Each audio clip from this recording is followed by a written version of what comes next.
Salut à tous, bienvenue. Si vous êtes passionné par la Banque d'Israël, si vous êtes passionné par les Aliyot Stories, eh bien prestigieuses, en tout cas les success stories, on peut dire ça aussi comme ça, eh bien restez avec nous parce que nous avons la chance et le plaisir, l'honneur d'accueillir Nadine Boudot-Trachtenberg, qui est la numéro 2 de la Banque d'Israël et qui est bien sûr francophone, parce qu'elle vient du Canada. Oui, bonjour. À la base, bonjour, bienvenue. Merci, ça me fait plaisir. Eh bien, nous aussi, on est ravis d'abord de découvrir qu'une francophone est à cette position au sein de la Banque d'Israël. On ne le savait pas, enfin tout le monde ne le sait pas. Et ensuite, on est impatient de découvrir votre parcours. Alors, vous venez de Montréal, vous êtes né là-bas ? Oui, je suis née à Montréal, j'ai grandi à Montréal, j'ai étudié à Montréal. Ok, et puis un jour, en 1985, vous décidez de faire votre alliance. Oui, en fait, c'est un parcours qui est pas évident. J'ai fait mes études au Québec d'abord, en Angleterre après, et puis après aux États-Unis. Aux États-Unis, donc, quand je faisais mon doctorat, j'ai rencontré celui qui deviendrait mon mari, un Argentin, qui avait déjà fait son aléa et qui était en fait dans le même programme que moi, mais qui a terminé ses études avant moi et qui était rentré en Israël. Donc vous n'aviez pas d'autre choix que de le suivre. Voilà. Alors, dans mon cas, ça a été qui prend mari, prend pays. C'est joli. Voilà. Alors, vous n'étiez pas forcément destiné à faire votre alliance, vous n'y avez peut-être jamais pensé avant ça? Pas vraiment. Enfin, j'étais déjà venue, j'avais visité, ça me plaisait, mais c'était pas en tête. J'avais une autre voie dans la vie. Oui, peut-être travailler aux États-Unis, à New York. Non, pas vraiment. Je voulais rentrer au Québec. Ah, vous j'étais quand même très liée au Québec, à son histoire particulière aussi, et je voulais en faire partie. Alors, votre doctorat pratiquement en poche d'économie, vous pensiez peut-être faire carrière, c'était important pour vous?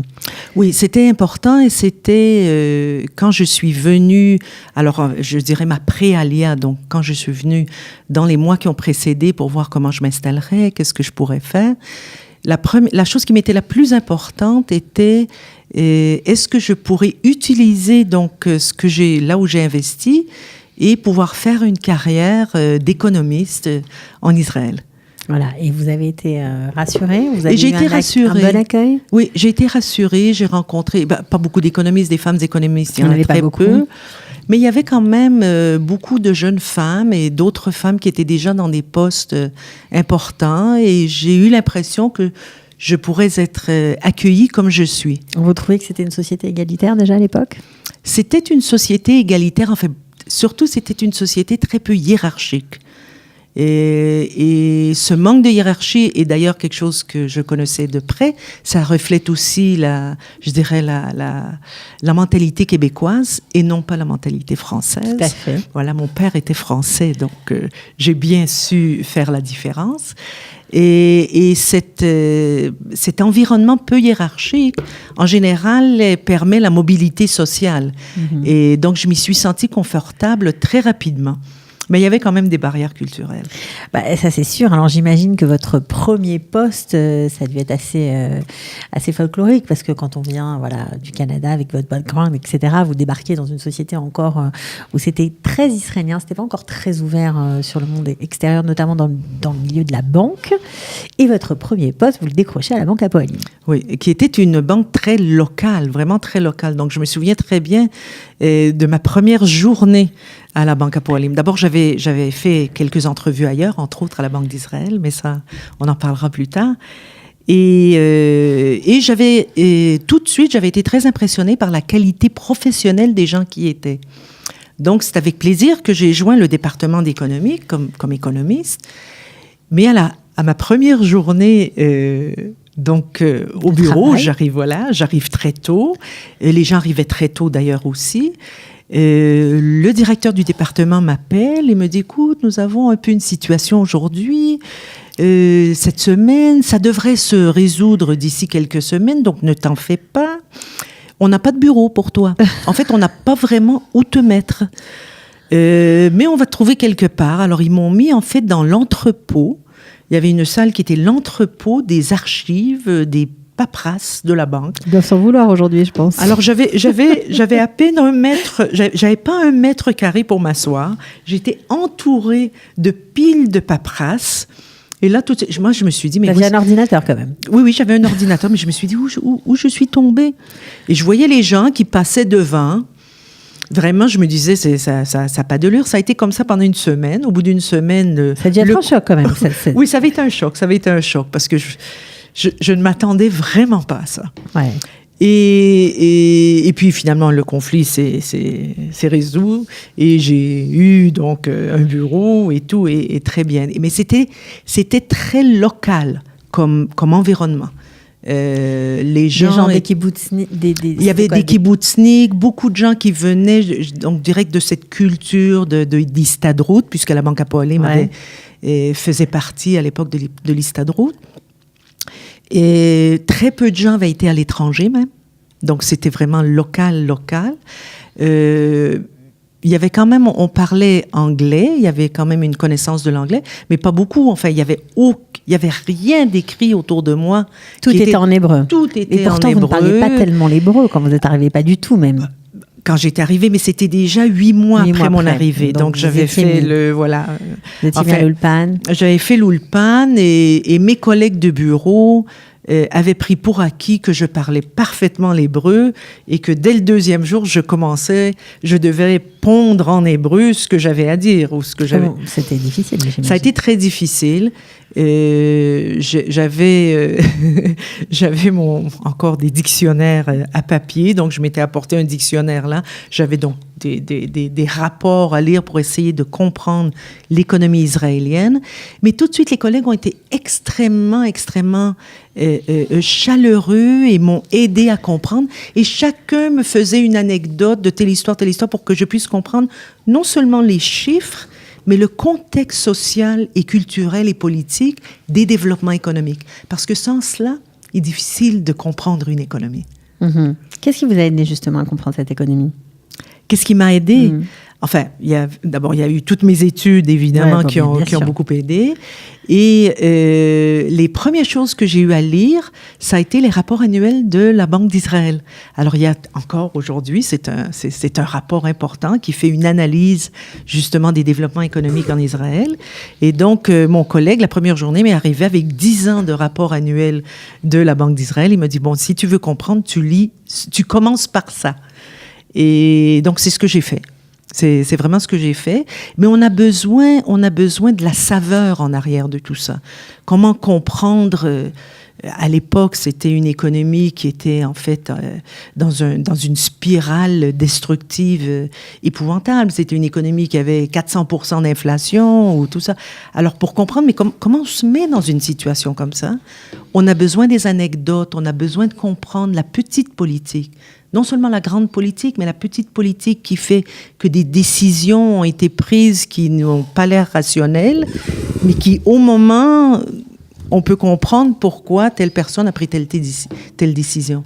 Ça vous a sûrement aidé, d'après ce que vous dites, et on peut bien l'imaginer que ça ne devait pas être simple. Alors justement, quand on est une femme, Oleh Hadash, ça fait beaucoup de handicap pour faire carrière, pour arriver à ce niveau de responsabilité aujourd'hui. Est-ce que ça a été plus difficile justement parce que vous étiez une femme ?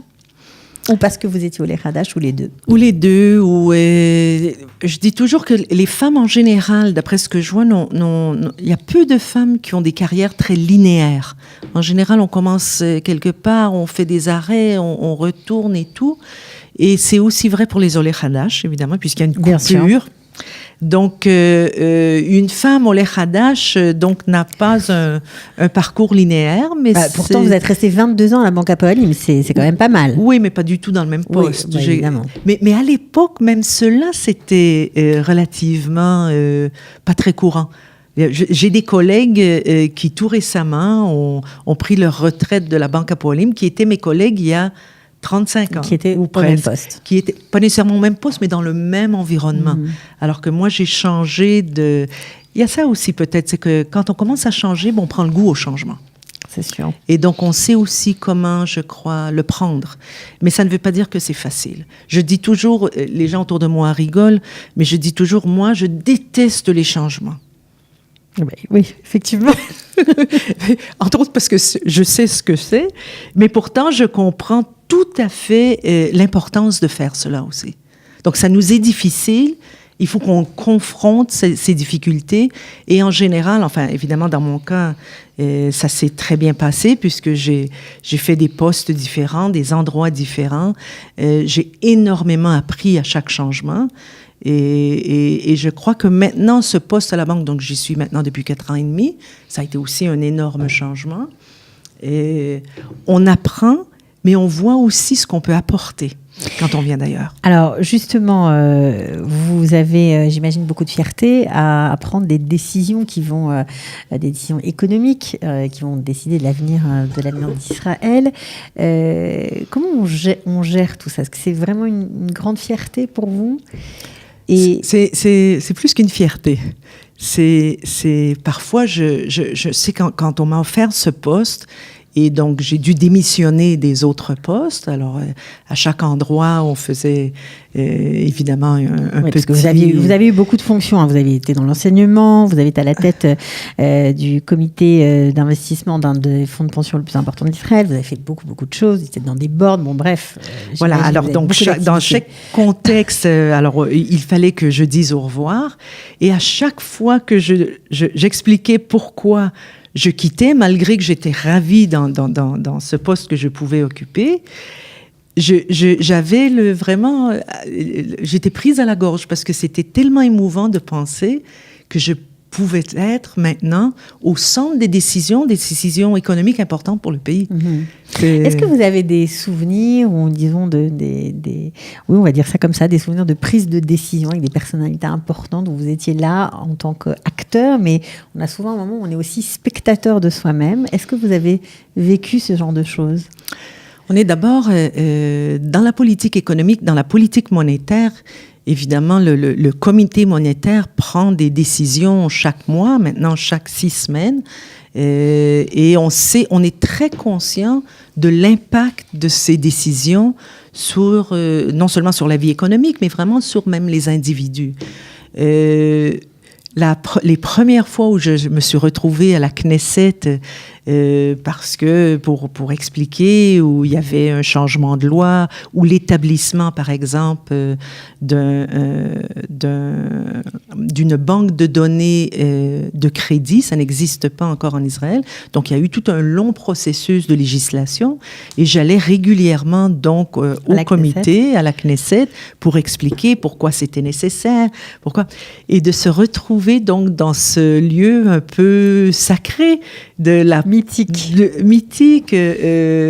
Oui, j'avoue que parfois je sortais un peu du moment présent pour dire c'est quand même incroyable que je me retrouve ici non seulement à participer aux décisions, et donc à influencer ces décisions, mais être aussi entouré de gens que non seulement on voit dans les journaux tous les jours, mais qui font et qui feront toujours l'histoire, ce que sera l'histoire d'Israël. Alors, on voit beaucoup en ce moment d'Olim Khadashim un peu partout, notamment pour tout ce qui concerne les élections municipales. Ça vous touche de voir que, oui, finalement, les voix des francophones commencent peut-être à être entendues au niveau politique? Oui, enfin, il y en a aussi à la Knesset. Oui, bien sûr. Donc, c'est vrai au municipal, mais c'est vrai aussi au niveau national. Quand même, les francophones, on commence à les voir apparaître, ce qui est très bien. En général, je trouve que c'est très bien de voir que la vie politique puisse refléter le kaléidoscope des sociétés qui vivent en Israël.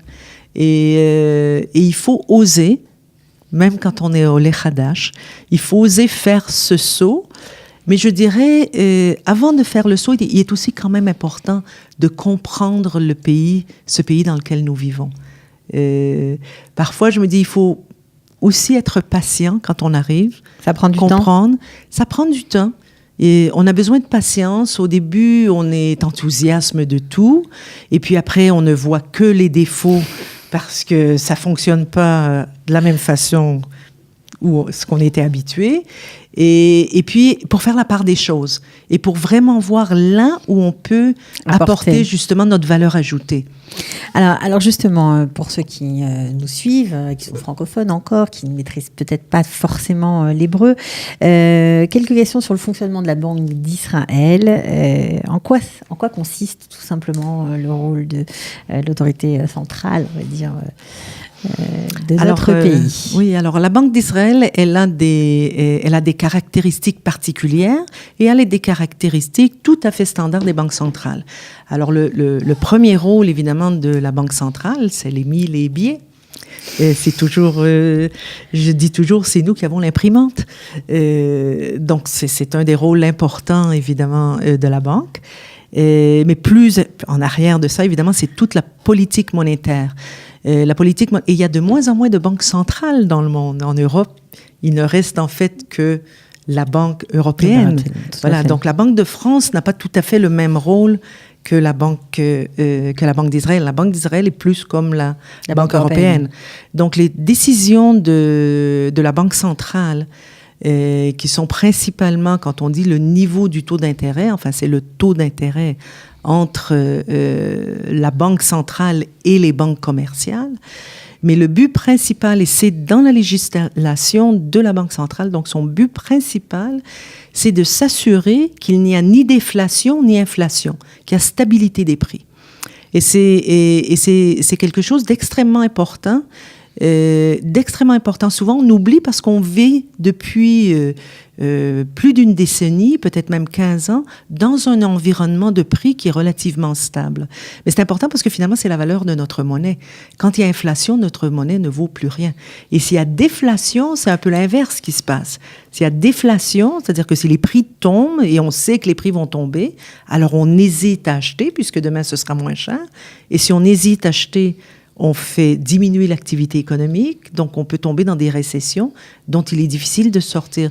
Donc ce but principal de stabilité des prix est un but extrêmement important et extrêmement difficile en fait à atteindre. Alors ça, c'est la chose principale. Donc nous ne sommes pas une banque pour le public, mais nous donnons l'environnement économique, enfin financier, où les gens donc pourront opérer dans le monde financier en sachant que, un, les prix sont relativement stables et que, deux, aussi, les services bancaires, enfin surtout les banques, sont solides. Et on ne risque pas de là, si on a mis notre argent quelque part, de le voir disparaître parce qu'il y a une banque qui a fait banqueroute. Et c'est un autre des rôles extrêmement importants de la Banque d'Israël. Il y a beaucoup à faire, j'imagine, dans ce domaine-là aussi. Nous avons été chanceux, pas seulement chanceux, mais en fait, le contexte de la politique financière et macroéconomique a fait que nous avons évité une crise financière. Mais c'est toujours sur le fil. C'est toujours là. Enfin, pour les gens qui travaillent dans la Banque centrale, c'est là derrière nous. Où sont les risques? Où sont les risques peut-être qui sont nouveaux dans des nouveaux coins de l'économie? Donc, nous devons vraiment continuer à être un peu parano. Mais ça fait partie de votre travail. Ça fait partie de notre travail. Alors, est-ce que la Banque d'Israël a une politique particulière pour continuer d'attirer des capitaux étrangers? Est-ce que vous travaillez sur ça? Alors, il y a d'une part, je dirais oui, d'autre part, je dirais non. Pourquoi non? Parce que quand on regarde ce qui se passe dans les comptes financiers entre Israël et le reste du monde, il y a plus d'argent qui entre que d'argent qui sort.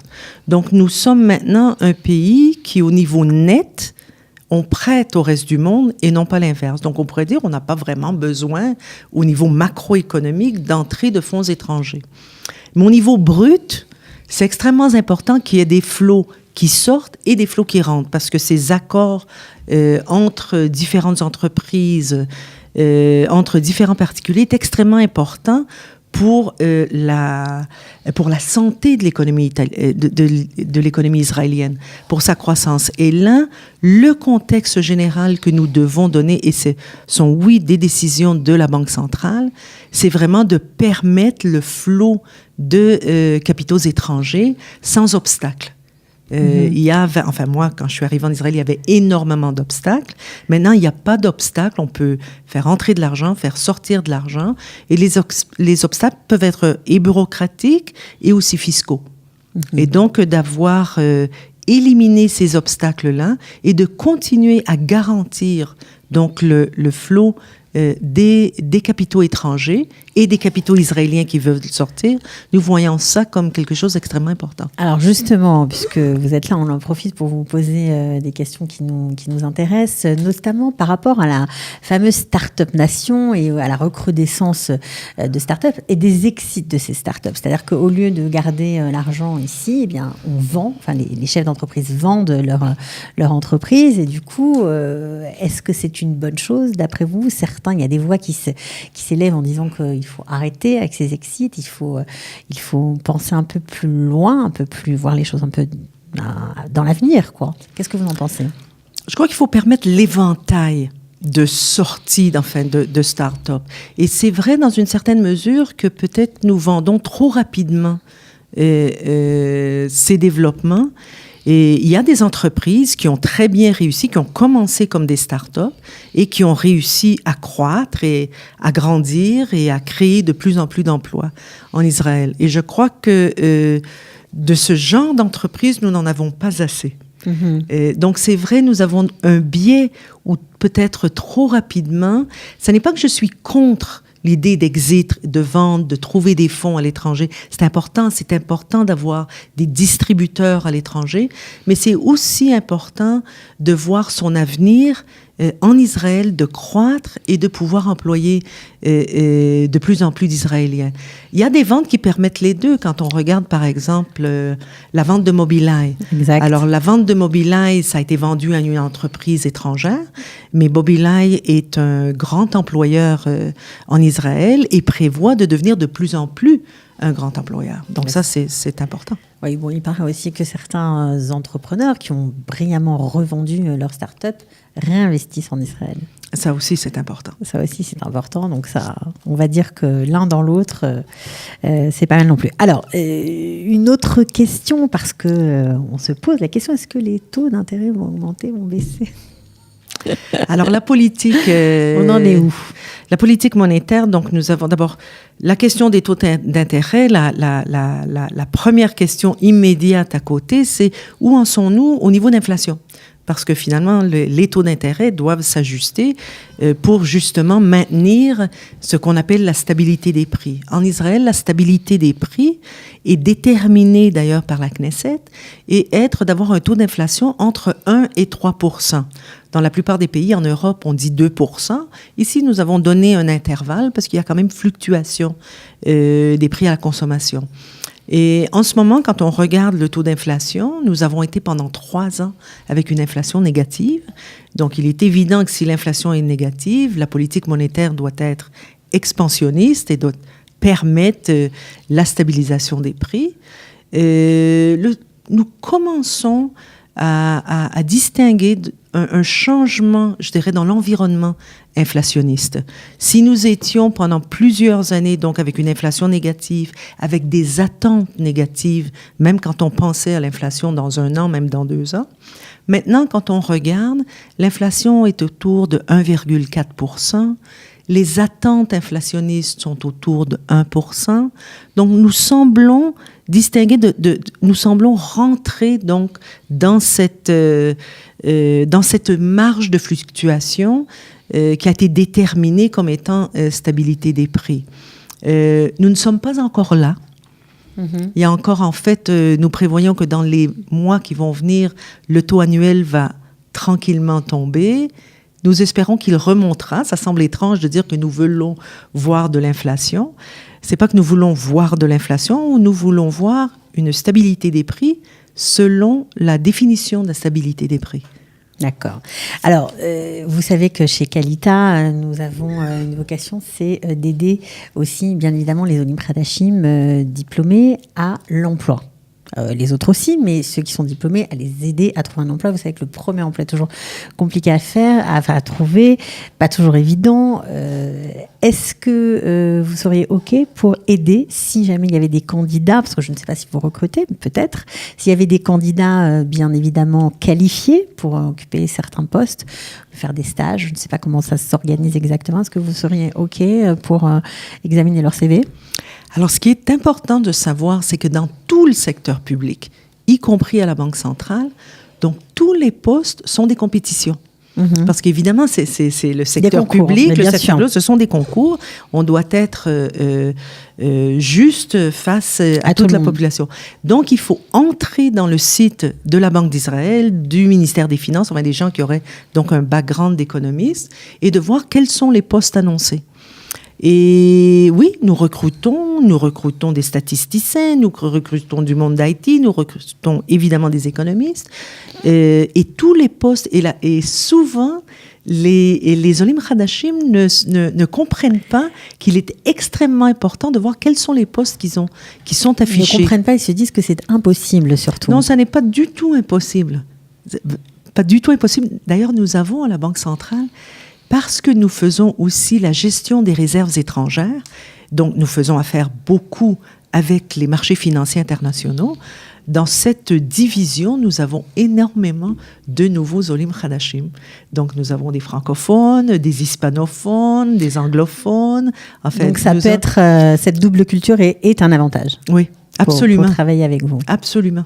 Bon, alors juste pour conclure, parce qu'on aimerait parler avec vous pendant encore des heures, malheureusement ce n'est pas possible.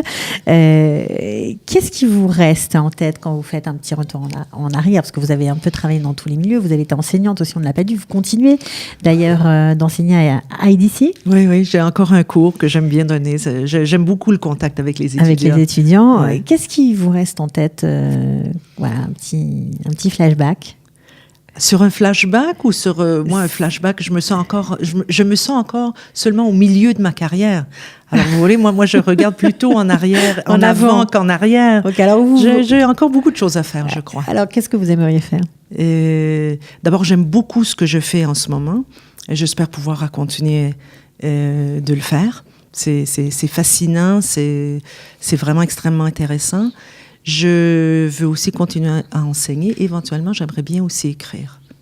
Enfin, j'écris, mais enfin, j'ai pas le temps d'écrire là. Mais écrire dans votre spécialité, j'imagine, ou écrire dans autre ma chose? Spécialité, mais je dirais dans ma spécialité élargie.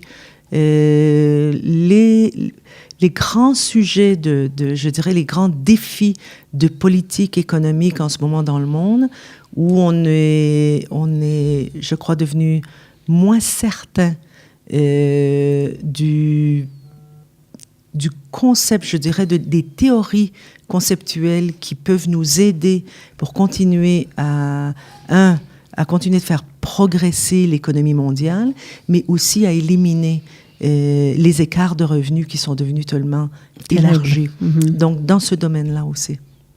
Ok, bon, écoutez, vous revenez nous en parler quand vous voulez.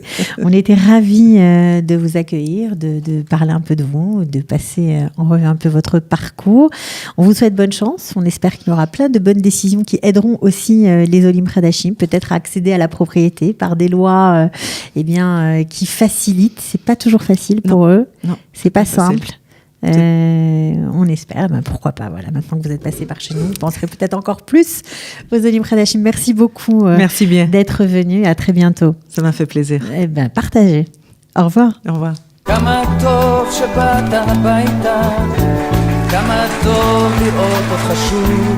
Ils ont relevé le défi de l'Alia. Studio Kalita vous raconte leur histoire. Alia Story, c'est vous, c'est nous.